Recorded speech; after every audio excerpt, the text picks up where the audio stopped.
Assalamualaikum warahmatullahi wabarakatuh. Salam guru penggerak.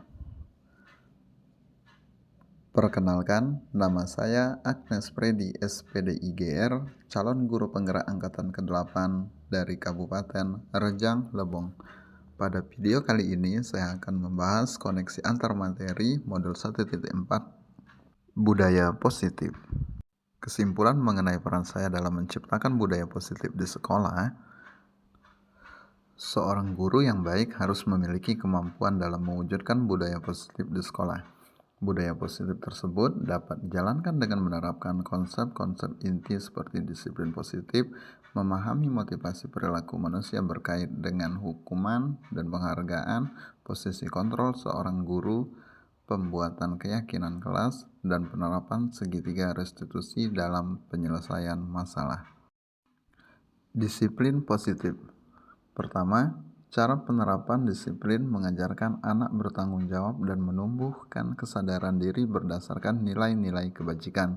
Kedua, lebih ke arah disiplin diri yang dapat mengontrol diri dalam melakukan segala tindakan.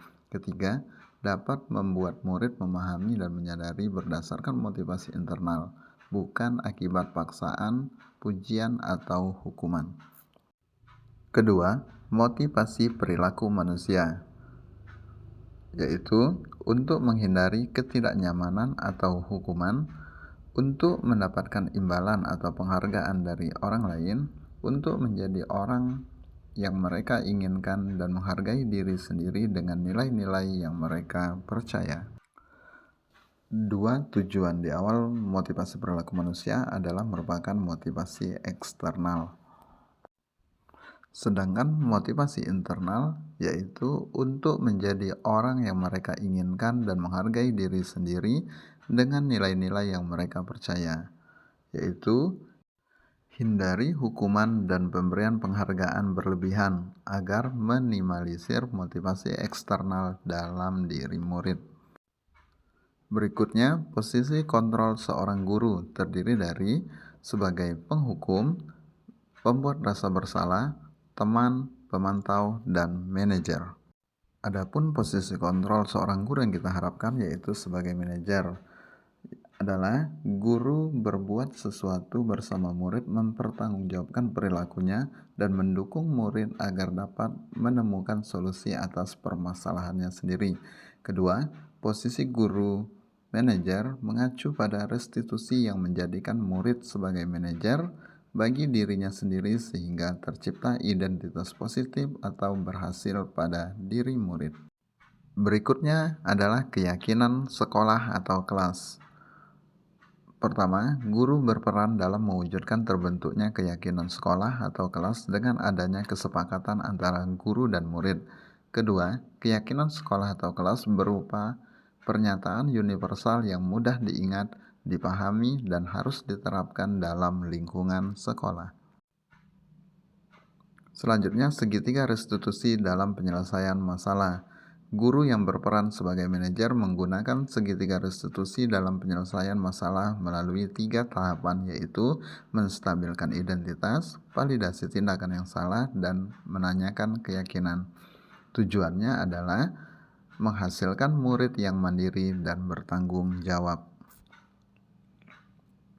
Budaya positif. Pertama, filosofi KHD. Kedua, nilai dan peran guru penggerak. Ketiga, visi guru penggerak. Untuk filosofi KHD, yaitu dengan menjalankan budaya positif di sekolah, maka akan tercapainya tujuan pendidikan nasional sesuai dengan filosofi KHD, yaitu pendidikan yang berpihak pada murid dan bersifat menuntun tumbuh hidupnya kekuatan kodrat yang ada pada murid. Kedua, nilai dan peran guru penggerak, yaitu budaya positif dapat terwujud jika seorang guru memiliki 5 nilai guru penggerak, diantaranya berpihak pada murid, mandiri, reflektif, kolaboratif, dan inovatif. Kedua, budaya positif dapat terwujud dengan mendorong kolaborasi antara semua warga sekolah dengan adanya keyakinan sekolah yang harus disepakati dan dijalankan bersama. Ketiga, visi guru penggerak. Salah satu perubahan yang diinginkan sesuai dengan visi guru penggerak adalah terbentuknya budaya positif agar diperoleh sekolah yang nyaman, aman, dan berpihak pada murid. Untuk mewujudkan visi guru penggerak tersebut dengan pembuatan prakarsa perubahan sesuai filosofi KHD dan profil pelajar Pancasila. Berikutnya refleksi. Sejauh mana pemahaman Anda tentang konsep-konsep inti yang telah Anda pelajari di modul ini? Adakah hal-hal yang di luar dugaan?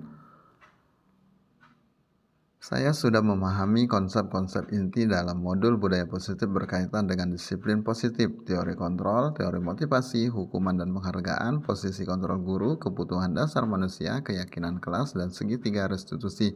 Seluruh konsep inti tersebut harus diresapi dalam diri, diwujudkan dalam tindakan, dan dibagikan pada rekan guru di sekolah. Hal yang menarik bagi saya dan di luar dugaan adalah saat saya mempelajari motivasi perilaku manusia berupa penghargaan.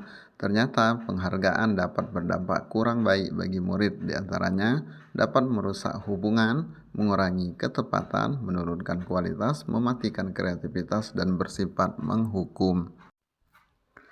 Perubahan apa yang terjadi dengan cara berpikir Anda dalam menciptakan budaya positif di kelas maupun di sekolah Anda setelah mempelajari modul ini? Perubahan yang terjadi adalah saya menyadari posisi kontrol yang biasa saya lakukan adalah sebagai penghukum dan pemantau, seharusnya sebagai manajer, dengan cara menangani masalah dengan menggunakan segitiga restitusi. Pengalaman saat apakah yang pernah Anda alami terkait penerapan konsep-konsep inti dalam modul budaya positif baik di lingkup kelas maupun sekolah? Saya menangani siswa yang sering bolos pada saat jam pelajaran terakhir. Saya menggunakan langkah-langkah dalam segitiga restitusi, yaitu menstabilkan identitas, validasi tindakan yang salah, dan menanyakan keyakinan. Bagaimana perasaan Anda ketika mengalami hal tersebut?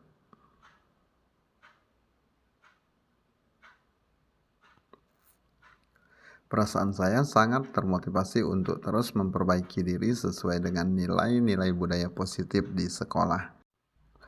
Menurut Anda, terkait pengalaman dalam penerapan konsep-konsep tersebut, hal apa sajakah yang sudah baik?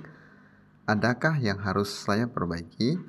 Hal yang sudah baik menurut saya adalah sudah mulai munculnya motivasi internal pada diri murid untuk melaksanakan budaya positif sesuai dengan nilai-nilai kebajikan yang diyakini. Yang harus diperbaiki adalah posisi guru harus sebagai manajer. Sebelum mempelajari modul ini, ketika berinteraksi dengan murid berdasarkan 5 posisi kontrol, posisi mana yang paling sering Anda pakai dan bagaimana perasaan Anda saat itu? Setelah mempelajari modul ini, posisi apa yang Anda pakai dan bagaimana perasaan Anda sekarang? Apa perbedaannya? Sebelum mempelajari modul ini, posisi kontrol saya sebagai penghukum dan pemantau. Perasaan saya saat itu, saya selalu diliputi perasaan bersalah karena harus memberikan hukuman atau konsekuensi jika anak berbuat kesalahan. Setelah mempelajari modul ini, saya mulai menerapkan posisi manajer dalam menyelesaikan masalah. Perasaan saya sangat tenang. Saya mulai menyadari pentingnya komunikasi yang efektif untuk menumbuhkan rasa tanggung jawab pada murid. Sebelum mempelajari modul ini, pernahkah Anda menerapkan segitiga restitusi ketika menghadapi permasalahan murid Anda? Jika iya, tahap mana yang Anda praktikkan dan bagaimana Anda mempraktikkannya? Jawabannya pernah, namun saya hanya menggunakan satu tahapan saja, yaitu menstabilkan identitas dengan memberikan pertanyaan, setiap orang pasti pernah berbuat kesalahan, atau tidak ada manusia yang sempurna. Selain konsep-konsep yang disampaikan dalam modul ini, adakah hal-hal yang lain yang menurut Anda penting untuk dipelajari dalam proses menciptakan budaya positif baik di lingkungan kelas maupun sekolah? Hal lain yang penting dipelajari dalam proses menciptakan budaya positif adalah melakukan kolaborasi antara sekolah dan orang tua murid agar budaya positif ini jangan hanya dilakukan di kelas atau sekolah saja, namun juga di rumah agar menjadi suatu kebiasaan atau karakter saat berada di lingkungan sekolah atau lingkungan manapun. Itulah yang dapat saya sampaikan. Terima kasih atas perhatiannya. Saya akhiri. Assalamualaikum warahmatullahi wabarakatuh.